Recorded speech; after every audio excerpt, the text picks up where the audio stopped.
بسم الله الرحمن الرحیم. د حاجي نور خیریه بنسټ مینوالو د مهال مګ یو څو کلیدي کورنۍ چې د مهال مګ ولیده او د مرستې ته اړتیا درلوده، نور مګ دلته راوغوښته دغه مرستې ته موږ دوام ورکوو تل مدام، خو دغه کورنۍ هم چې ضرور ولیده او پر دې ځیم راوغوښته او دغه مرسته ورته تسلیموو. نور تاسو موږ سره ملتیا وکړئ، ویډیو تر اخره وګورئ. همشیره سلام باش، خوب هستی؟ جور هستی؟ و علیکم سلام، خوب هستم. بخیر. چی احساس میکنی او تو آمدی به حاجی نور خیریه بنسټ مراجعه کردی همشیره؟ ما احساس بسیار خوب دارم. ما بسیار زیاد مجبور بودم و بسیار اقتصاد ما خراب بود، حالا بسیار زیاد خوش هستم. خدا که تان خوبی کنه و خدای پاک بسیار زیاد دگم درجه خوب بودتان. شما غریبا را دستشان میگیری و شما که تشان کمک میکنی، خدای پاک تان خوبی کنه. خدای پاک دگم اوی مواد که دادیم چی احساس خوشحالی یا یک چند روز مواد تان ساینده مشکلات دگم داری همش؟ حالا خب بسیار زیاد خوش شدم. خب ما زیاد کوشش میکنم که دوام داشته باشه. ما بسیار زیاد مجبور هستیم، مشتکای ما خورد است او دگم ما تقاضا دارم که ما کمک دگم شوه. مثال مشکلات دیگه چی داری تو؟ ما مشکلات بسیار زیاد دارم. ما در خانه مریض دارم، یک دختره که ما زیاد مریض است، معیوب است او دگم شوهر ما کار کرده نمیتونه، در کراچی میچلانه. این دختره که مریض است ایرا مراجعه بر دکترها کردی، تکلیفش چی است؟ چی میگه یا وسط نمیرشه که تداویش کنی یا نمیتونه افتاده است و علاجش نمیشه؟ نه اینو افتاده است، گرده درد است، یک گردش بیخی میگن از بین رفته است و دیگه تداویش باید میگه شما کنه، اگر نمیگه در گردش هم از بین میره.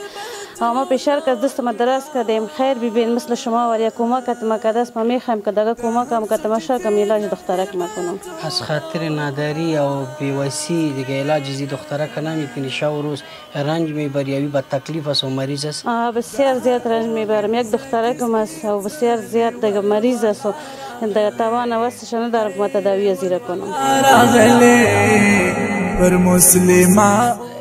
تیر شدگی روزه که تیر شد تا چند روز الی 6 رو 7 روزه که مانده است، 24 یا 25 روزه را چی رقم سفاری کردی؟ با کدام حالت تیر کردی؟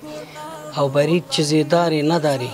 والا بس دیگه وقت است تیر میشه، برید نمیشه چیز است که نماره خودت داری دیگه، تو چیزی نداشتین دیگه.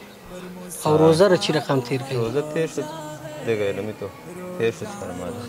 دغه چې روزه تیره کړې د څلېرویشت 25 ورځې مشره دی په کوم حالت کې دې تیره کړه او اختر مخې ته چې لرې نه لرې؟ بس تیر هم کړه، نو مجبوریت دی، غریبي وه، بس سوچو په لاس او تاوان کې کار هم کوم، هغه روزمره دیاړي هم کوله، 1.5 روپۍ کار کوه، بس خپله ګزاره هم پرې روانه کړې وه.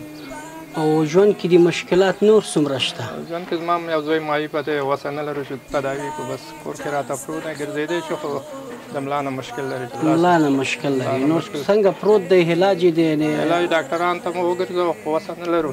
او د اختر ته نور څه مواد لري که نه بدون د دې نه؟ همدغه خدای مهربانه شو، تاسو موږ سره کومک وکړه، دا وکړو، خدای مهربانه دی، دا اختره پورې بیا او د مهربان بشکه او بنده ایران او خدای مهربان. زموږ پوښتنه همدا ده چې د غریبو لاسنیوی وکړي. غریبانان په افغانستان کې ډېر دي، دا خو یو جمعه او 15 ورځې به وشي، بس آینده دپاره باید موږ سره کومک وکړي، زموږ لاسنیوی وکړي.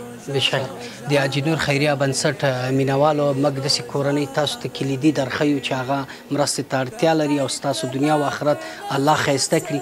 نور دغه کورنۍ ټول مستحقین دي چې موږ یې تاسو ته در معرفي کوو. نو ورته پر دغې شي چې موږ ورته ورکوو کوم مواد د حاجي نور خیریه بنسټ د مټ نه دی یو 2 ورځنۍ یا 10 ورځنۍ ښکلا دی. نور که تاسو غواړئ چې دنیا او آخرت هم ښایسته کوي، دغه کورنۍ سره لاس ورکوئ. جارم شم، مننه. شایسته راغلی